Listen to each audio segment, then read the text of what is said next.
Bonjour à tous, c'est Simon et je suis avec vous pour vous parler aujourd'hui de The Kingsman, troisième volet de la saga Kingsman, encore une fois mis en scène par Matthew Vaughn. On l'a découvert il y a quelques jours maintenant avec le camarade Mathieu, il se trouve que de nous deux c'est moi qui ai le plus apprécié, c'est donc moi qui vais venir vous en causer. Alors tout d'abord, pour vous dire en quelques mots, moi, mon ressenti sur le film, je le trouve assez intéressant, souvent très stimulant, bourré d'idées qui me font énormément plaisir, mais il y a aussi de vrais gros problèmes qui sont peut-être dus, j'ai envie de dire, à l'ADN même du film et au rapport qu'entretient son réalisateur avec son sujet. Matthew Vaughn, c'est un metteur en scène, enfin aujourd'hui un metteur en scène qu'on a d'abord découvert comme partner in crime de Guy Ritchie avant qu'il ne prenne lui-même son envol à l'occasion du long métrage Layer Cake, qui est un film qui a permis tout simplement, on va dire, non pas de révéler Daniel Craig, il avait déjà tourné un petit peu avant, mais c'est ce film qui l'a fait remarquer dans le but d'en faire un James Bond. C'est grâce à Layer Cake qu'il devient 007. Si vous ne l'avez pas vu, matez-le, c'est un polar britannique absolument diabolique en termes de construction, avec des dialogues complètement fous et déjà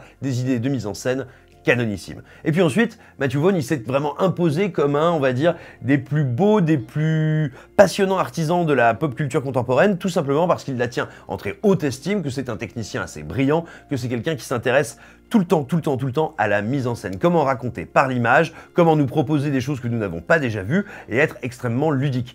Tout simplement, c'est à lui qu'on doit, et de très loin, le meilleur opus de la saga X-Men au cinéma. Je pense évidemment à X-Men First Class, qui est pas toujours celui qui est cité en premier dans les préférés des spectateurs. Pour le coup, moi je trouve que c'est un de ceux justement qui est le plus inventif, encore une fois en termes d'image, de mise en scène, mais aussi un de ceux qui a une des dramaturgies les plus fortes, et d'ailleurs, c'est celui qui a provoqué quasiment, on pourrait dire, un doux reboot de la franchise, vu qu'elle aura repris sa recette d'épisode en épisode jusqu'à un apocalypse de... Non, même pas, jusqu'à un Dark Phoenix de sinistre mémoire. Et puis, Matthew Vaughn, on va dire, il a vraiment commencé à être totalement identifié du grand public avec les Kingsman. Kingsman qui étaient des films qui se tenaient, on va dire, qui étaient équidistants d'un pur film d'espionnage old school, d'un espèce d'orgasme pop complet, et en même temps du pastiche, le tout en étant admirablement écrit, filmé, en allant très loin, en étant toujours extrêmement original dans sa façon d'appréhender l'action. Bref, c'était des films qui se voulaient jubilatoires, euphoriques, qui y parvenaient plutôt pas mal, et qui s'amusaient à la fois, je dirais, à moquer, relire, mais aussi vraiment ressusciter l'esprit d'un certain divertissement un peu bondien à l'ancienne.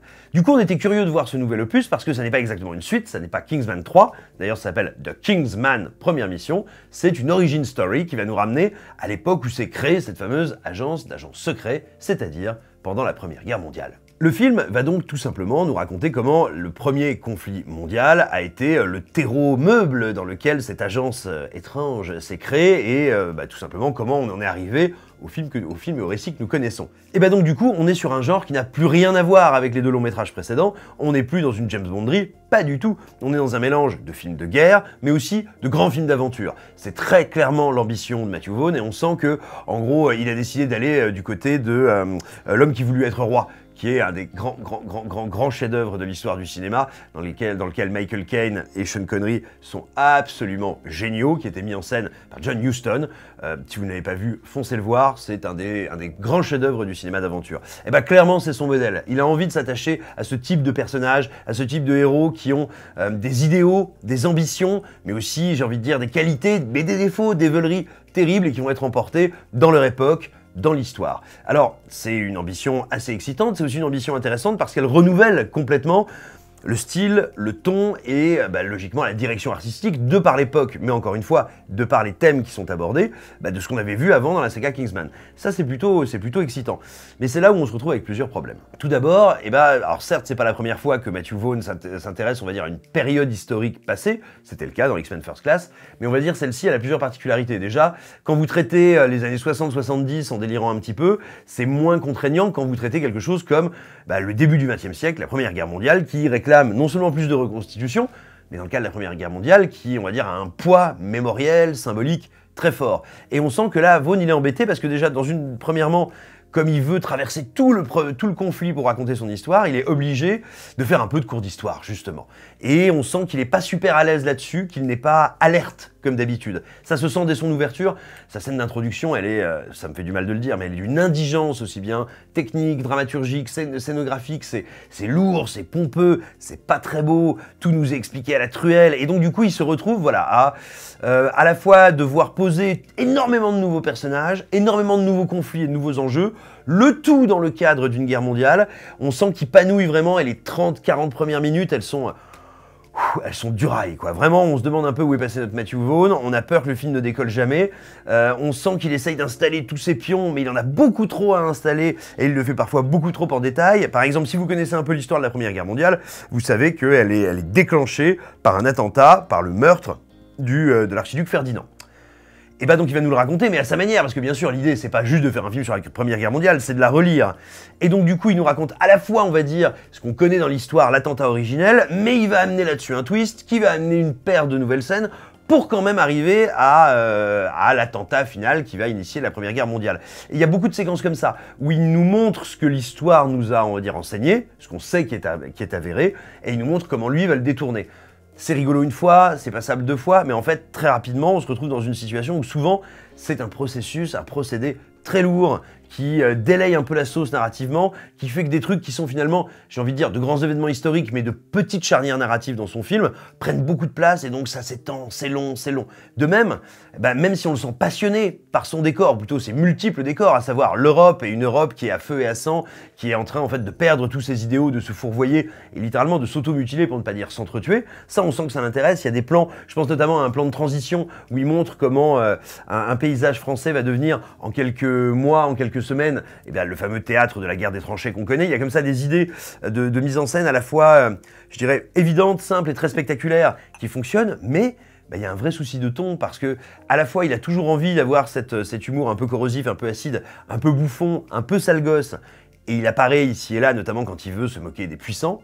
Et vous voyez, de ceux qui règnent, du Kaiser allemand, du tsar russe ou de la monarchie britannique. Le souci, c'est que tout en faisant ça, il se dit aussi, ouais, mais c'est la Première Guerre mondiale, c'est un massacre, c'est, on va dire, l'événement qui va engendrer un siècle de guerre, de conflits et de grandes violences et de chute pour l'Europe, donc je ne peux pas le traiter qu'à la gaudriole, je dois être un peu grave. Et c'est un souci parce que justement il sait jamais trop sur quel pied danser, et il se retrouve des fois à se moquer de manière extrêmement réjouissante, encore une fois, des autorités politiques et des autorités symboliques, pour après nous dire « Non mais c'est quand même, je peux pas trop plaisanter, c'est quand même grave ». Et les deux sont assez peu miscibles en fait. C'est-à-dire que quand on le voit, il y a cette idée par exemple assez marrante de dire que les dirigeants britanniques, russes et allemands, enfin on dirait plutôt austro-prusso-hongrois, almanico, bordelico, tout ça, sont cousins et donc se connaissent, et en fait toute cette guerre mondiale est la conséquence, entre autres choses, on va dire d'un affrontement de petits cousins, de gamins qui pouvaient pas se blairer quand ils étaient petits.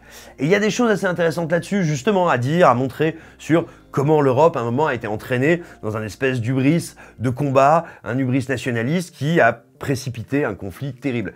C'est pas inintéressant, sauf qu'il ne peut jamais le porter jusqu'au bout, parce qu'il essaye de regreffer en plus avec l'intrigue des Kingsman précédents, ou plutôt on va dire avec le background, avec l'univers, la mythologie, le lore des Kingsman, et c'est pas évident à faire, ça lui demande de faire quelques pirouettes.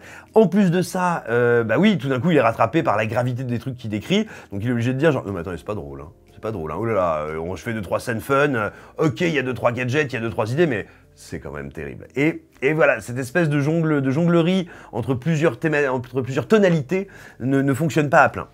Alors attention, maintenant je suis loin d'avoir passé un mauvais moment, parce que Matthew Vaughn, le talent de Matthew Vaughn ne s'est pas évaporé, loin s'en faut. Et le film est traversé de moments de grâce qui sont assez exceptionnels. Bien sûr, dans les scènes d'action, comme d'hab, il est toujours très virtuose là-dedans, très inventif. Ce qui est extrêmement agréable, c'est qu'on sent qu'il y a quand même un niveau de technique qui est assez bien maîtrisé. Il y a plein de problèmes de raccord, hein, comme souvent dans ces scènes d'action, mais on va dire, il l'assume tellement que ça en devient relativement peu gênant. Il y a des idées qui sont extrêmement ludiques, qui font que, vous savez, on dit souvent qu'une scène d'action, c'est un ballet. Il y a plusieurs scènes, je vous dis pas comment, mais dans lesquelles il assume ça, c'est-à-dire qu'il va faire rentrer narrativement dans la diégèse du film de la danse, pour pouvoir assumer complètement ça, ce qui donne des fois un côté très délirant aux scènes d'action, mais en même temps visuellement, Waouh, visuellement absolument intéressant, très jouissif, où on joue entre les différents plans, les différentes profondeurs de champ. Mais de toute façon, si vous avez vu les précédents Kingsman, vous savez que ça fait partie de sa signature quand il aborde l'action.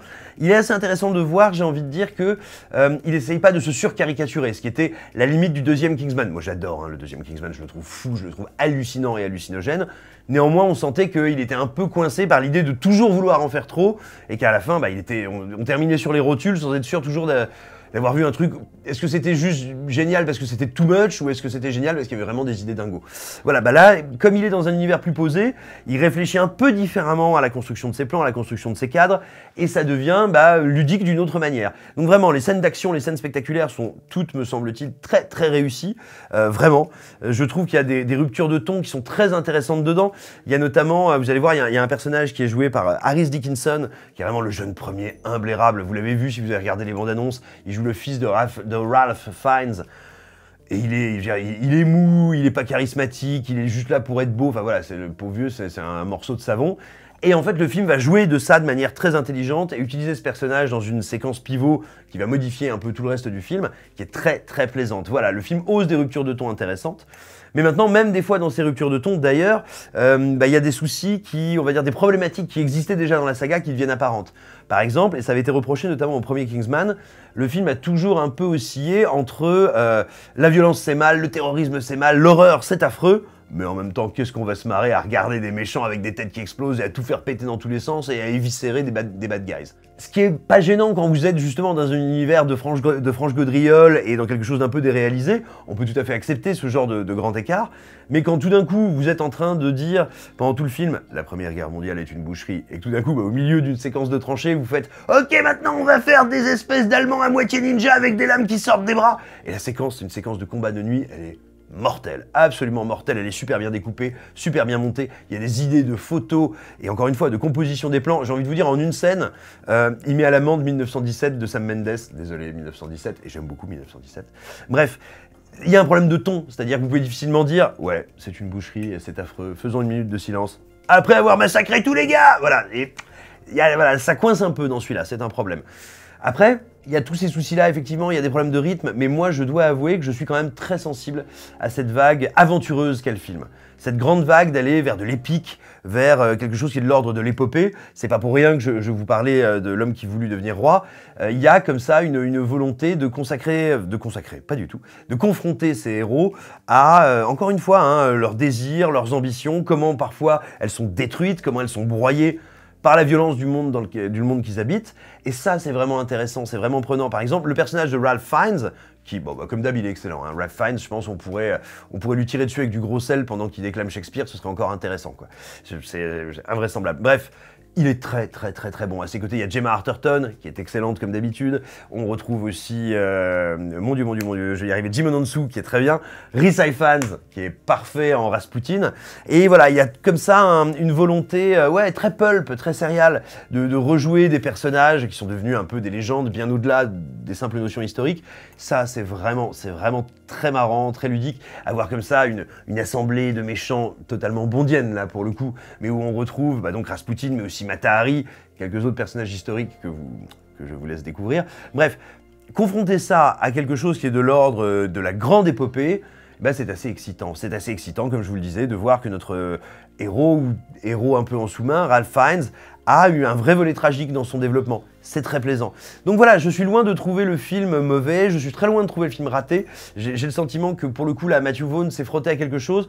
Le sentiment en fait que me donne le film, c'est qu'il avait très très envie de faire un très grand film d'aventure, un peu délirant certes, mais avant tout un grand film d'aventure dans le contexte de l'Europe du début du XXe siècle, peut-être de la Première Guerre mondiale effectivement, et que c'est rattacher ça à la franchise Kingsman qui lui a permis de le financer ou de le rendre possible. C'est sans doute le cas, et on sent qu'effectivement, moi j'ai pas l'impression qu'il avait envie de faire un Kingsman. Et donc du coup, quand il doit faire coïncider une teneur dramaturgique qui est plus grave avec un univers Kingsman qui est complètement taré, qui est complètement fou, il a beaucoup de mal. Et donc c'est ça qui fait que le film est sans doute trop long, que ces 30-40 premières minutes sont très difficiles à digérer, Et puis à un moment, nos personnages vont rencontrer Rasputin, et alors là, mes agneaux, je ne vous en dis pas plus, mais là c'est un petit peu, si vous voulez, comme, je sais pas moi, prendre de la cocaïne sur les fesses d'un danseur de ballet du Bolchoï, c'est très compliqué, c'est très spectaculaire, et ça fait à la fois beaucoup de mal et beaucoup de bien aux yeux. Non, c'est très impressionnant.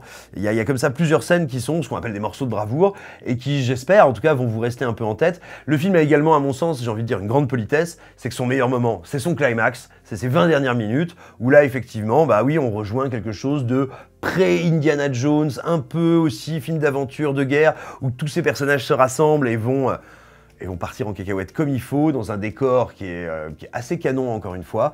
Bref, voilà, le film est inégal, il a plein de défauts. Néanmoins, en cette fin d'année, si vous avez envie d'une grande aventure qui va à fond les ballons et qui tente plein de choses, et puis qui a vraiment envie de mettre les mains dans le moteur de l'histoire, dans le cambouis de l'histoire, vous passerez sans doute, en tout cas j'espère, un bon moment, voilà, en sachant que, on va dire, ce qui a le moins réussi dans le film, c'est son début. Donc il faut passer ça, voilà, faut vous dire, c'est un mauvais moment à passer, et puis après, l'avion décolle et c'est pas mal.